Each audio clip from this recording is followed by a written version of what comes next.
Hi all, അസ്സലാമു അലൈക്കും. Welcome back to Silnas kitchen.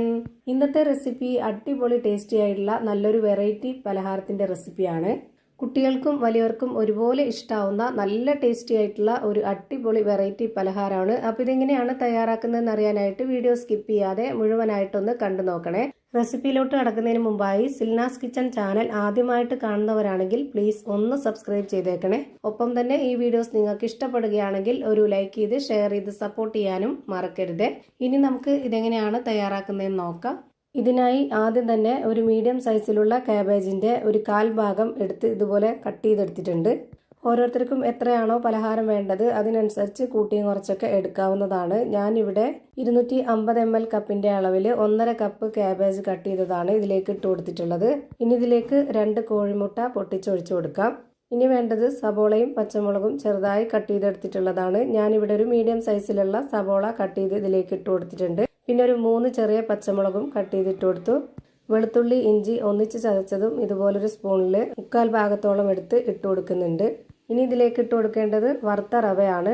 വറുത്ത റവ തന്നെ ഇട്ട് കൊടുക്കാൻ വേണ്ടി നോക്കുക, എങ്കിലേ ഈ ഒരു പലഹാരം കറക്റ്റ് പരുവത്തിൽ കിട്ടുള്ളൂ. ഞാനിപ്പോൾ ഇവിടെ മെഷർമെന്റ് കപ്പിന്റെ 1/2 കപ്പ് അളവിലാണ് ഇട്ട് കൊടുത്തിട്ടുള്ളത്. ഇതേ കപ്പ് അളവിൽ തന്നെ 1 കപ്പ് വറുത്ത അരിപ്പൊടിയും ഇട്ട് കൊടുക്കണം.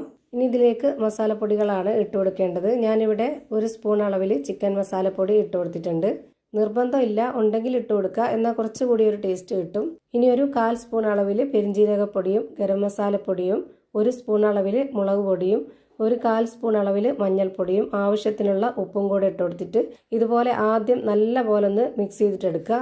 വെള്ളം ഒന്നും ഒഴിച്ചു കൊടുക്കാതെ തന്നെ കൈകൊണ്ട് ആദ്യം നല്ല പോലെ മിക്സ് ചെയ്തെടുത്തതിന് ശേഷം മാത്രം വെള്ളം ഒഴിച്ചു കൊടുക്കുക.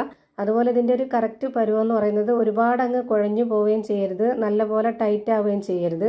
ഇപ്പോൾ ഇതിൽ വെള്ളമൊന്നും ഒഴിച്ചു കൊടുക്കാതെ ഈ ഒരു മുട്ടയുടെ നനവ് വെച്ച് മാത്രം തന്നെ ഇതുപോലെ നന്നായിട്ടൊന്ന് മിക്സ് ചെയ്തെടുത്തിട്ടുണ്ട്. ഇനി നമുക്ക് ഇതിലേക്ക് 1/2 കപ്പ് അളവിലുള്ള മെഷർമെന്റ് കപ്പിൽ 1/4 കപ്പ് വെള്ളം ആദ്യം ഒഴിച്ചു കൊടുത്തിട്ട് ഒന്നുകൂടെ ഇത് നന്നായിട്ട് കുഴച്ചെടുക്കാം. ഒന്നിച്ച് ഒഴിച്ചു കൊടുത്താൽ പരുവം തെറ്റിപ്പോവും, അതുകൊണ്ട് ഘട്ടം ഘട്ടമായിട്ട് ഒഴിച്ചു കൊടുക്കുക. ഇപ്പോൾ ഇതിലേക്ക് കുറച്ചുകൂടി വെള്ളത്തിന്റെ ആവശ്യമുണ്ട്, കുറച്ച് ടൈറ്റ് ആയിട്ടാണ് ഇരിക്കുന്നത്. ഇപ്പോൾ നേരത്തെ എടുത്തിട്ടുള്ള ആ ഒരു വെള്ളത്തിന്റെ അളവിനേക്കാളും കുറച്ച് കുറവായിട്ട് എടുത്തിട്ടുണ്ട്. നേരത്തെ 1/4 കപ്പ് അളവിലാണ് വെള്ളം ഒഴിച്ചു കൊടുത്തിട്ടുള്ളത്, അതിൻ്റെയും കൂടെ പകുതിയാണ് ഞാനിപ്പോൾ ഒഴിച്ചു കൊടുത്തിട്ടുള്ളത്. ഇപ്പോൾ ഞാൻ കുഴച്ചെടുത്തതിൻ്റെ പരുവം കാണിച്ചു തരാം. നമുക്കിതുപോലെ പിടിക്കാനൊക്കെ ആയിട്ട് കിട്ടണം, അതാണ് ഇതിൻ്റെ കറക്റ്റ് ആയിട്ടുള്ള പരുവം. അതായത് മാവ് നമുക്ക് ഏത് ഷേപ്പിലാണോ റെഡിയാക്കി എടുക്കേണ്ടത് അതുപോലെ റെഡിയാക്കി എടുക്കാൻ പറ്റുന്ന ആ ഒരു പരുവമാണ് കറക്റ്റ് പരുവം. ഇനി നിങ്ങൾക്ക് ഇഷ്ടമുള്ള ഏത് ഷേപ്പിൽ വേണമെങ്കിലും ഫ്രൈ ചെയ്തെടുക്കാവുന്നതാണ്. ഞാനിപ്പോൾ ഇവിടെ ചെയ്യുന്നത് ഇതുപോലെ ഒരു പാനിൽ കുറച്ച് എണ്ണ ഒഴിച്ചു കൊടുത്തതിന് ശേഷം നന്നായിട്ട് ഈ ഒരു പാൻ മുഴുവനായിട്ടൊന്ന് ചുറ്റിച്ചെടുക്കുന്നുണ്ട്.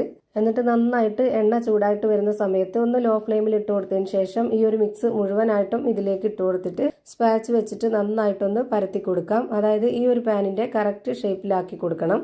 എണ്ണ ഒരുപാട് ഒഴിച്ച് മുക്കി പൊരിച്ചെടുക്കുന്നത് ഇഷ്ടമല്ലാത്തവർക്കൊക്കെ ഈ രീതിയിൽ ചെയ്തെടുക്കാവുന്നതാണ്. ഇങ്ങനെ ആകുമ്പോൾ നമുക്ക് ഒരുപാട് എണ്ണയുടെ ചിലവും ഇല്ല.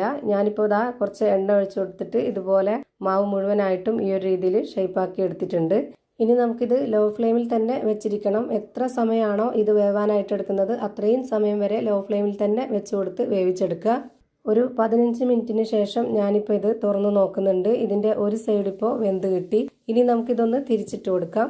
തിരിച്ചിട്ട് കൊടുത്തതിന് ശേഷം ഈ ഒരു ഭാഗം 5-6 മിനിറ്റ് വരെ വേവിച്ചെടുക്കുക. ഇപ്പോൾ ഇതിൻ്റെ 2 സൈഡും വേവാനുള്ള സമയമായി. ഇനി നമുക്കിതൊന്ന് തുറന്നു നോക്കാം. ഇത് വെന്തോന്നറിയാനായിട്ട് ഒരു ടൂത്ത് പിക്ക് കൊണ്ട് ഒന്ന് കുത്തി കൊടുത്ത് നോക്കിയാൽ മതി. അല്ലാന്നുണ്ടെങ്കിൽ ഒരു സ്പൂൺ നനച്ചിട്ട് അതിൻ്റെ ബാക്ക് വശം കുത്തി കൊടുത്താലും മതി. അപ്പോൾ മാവ് ഒട്ടിപ്പിടിക്കുന്നില്ല എന്നുണ്ടെങ്കിൽ അത് വെന്തു എന്നാണ്. ഇപ്പം ഇതിൻ്റെ ഫ്ലെയിം ഓഫ് ചെയ്തതിന് ശേഷം ഇതുപോലൊരു പാത്രത്തിലേക്ക് ഇട്ട് കൊടുത്തിട്ട് കട്ട് ചെയ്തെടുത്തതിന് ശേഷമുള്ള പീസ് കാണിച്ചു തരാം.